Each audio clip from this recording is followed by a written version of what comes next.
ఊడిపోద్ది కదా ఎక్కువగా. హెయిర్ ఎక్కువగా ఊడకుండా ఉండాలంటే, ఒత్తుగా పెరగాలంటే చూడండి, నేను ఒక ప్రాసెస్ చెప్తాను. ఆ ప్రాసెస్ ప్రకారం కొబ్బరి నూనె తెచ్చుకొని ఎలా చేయాలో ఒకసారి చెప్తాను, చూడండి ఒకసారి.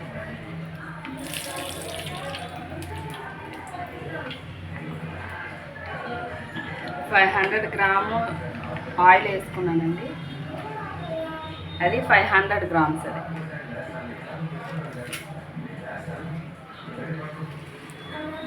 ముందుగా చూడండి, కరివేపాకు వేసుకోండి. ఆయిల్ మరగాలి కదా.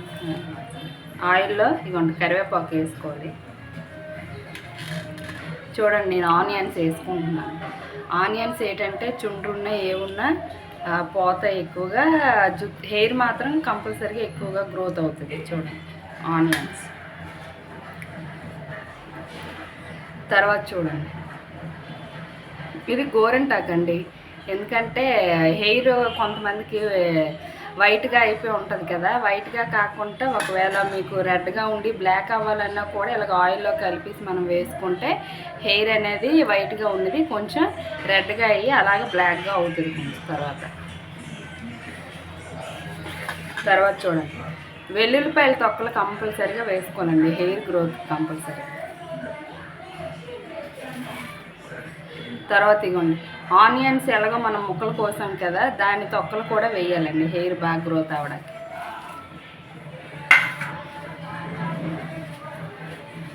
తర్వాత చూడండి, మందారాకులు కూడా మనం వేసుకోవాలండి. మందారాకులు చాలా ఉపయోగపడుతుంది హెయిర్కి. ఎందుకంటే ఇది జిగురుతనం ఉంటుంది కదా, మన హెయిర్కి అనేది ఆయిల్ పట్టిస్తే చాలా బాగా ఇదిగా ఉంటుంది. కొంతమంది పేస్ట్ చేసి రాసుకుంటారు. మనం ఇలాగేంటంటే ఆయిల్లో వేసుకొని రెగ్యులర్గా మన పిల్లలకు కానీ ఎవరికైనా రాస్తే హెయిర్ గ్రోత్ బాగా ఎక్కువగా ఉంటుంది. మీరు ఒక 3 months చూడండి, చూసిన తర్వాత అప్పుడు హెయిర్ ఎలా గ్రోత్ అయింది అనేది మీరే చెప్తారు కంపల్సరీగా.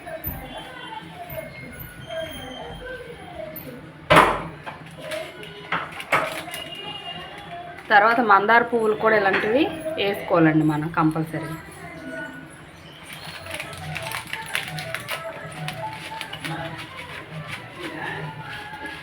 ఇగోండి, మెంతులు కూడా వేసుకోవాలండి ఆయిల్లో కంపల్సరీ. ఇగోండి, మెంతులు ఇలాగా ఆయిల్లో వేసుకొని ఇది బాగా దగ్గరికి అయ్యేంత వరకు బ్లాక్గా అయిపోవాలండి అలాగ ఆయిల్.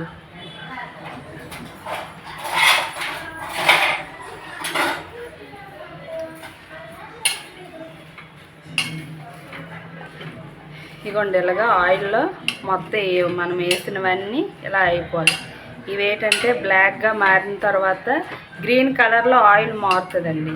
మారిన తర్వాత ఆయిల్ని మనం తీసుకొని బయటకు తీసుకొని ఇగోండి, ఈ విటమిన్ క్యాప్సిల్స్ ఉన్నాయి కదా, ఆయిల్ బాగా గ్రీన్గా అయిపోయిన తర్వాత చల్లారైన తర్వాత వడపెట్టుకొని ఈ క్యాప్సిల్స్ ఉంటాయి కదా, అవి అందులో మనం మిక్స్ చేసుకొని కంపల్సరీగా రెగ్యులర్గా వారంలో 2 days అయినా సరే ఆయిల్ అప్లై చేసుకుంటే హెయిర్ గ్రోత్ బాగా ఎక్కువగా ఉంటుంది. ఈ టిప్స్ పాటించండి, మీకు హెయిర్ కంపల్సరీగా గ్రోత్ అవుతుంది. ఎందుకంటే నా హెయిర్ కూడా సన్నంగా ఉన్నది, హెయిర్ కొంచెం లావ్ అయింది. నేను 1 month రిజల్ట్కి అలా వచ్చిందంటే మీరు కంటిన్యూగా రెగ్యులర్గా ఇలాగే చేసుకుంటే మీ హెయిర్ ఊడడం కానీ ఎదుగుదల ఇవన్నీ ఉంటాయి. మీరు ట్రై చేసి అప్పుడు నాకు చెప్పండి. వీలైతే ఒక లైక్ చేయండి.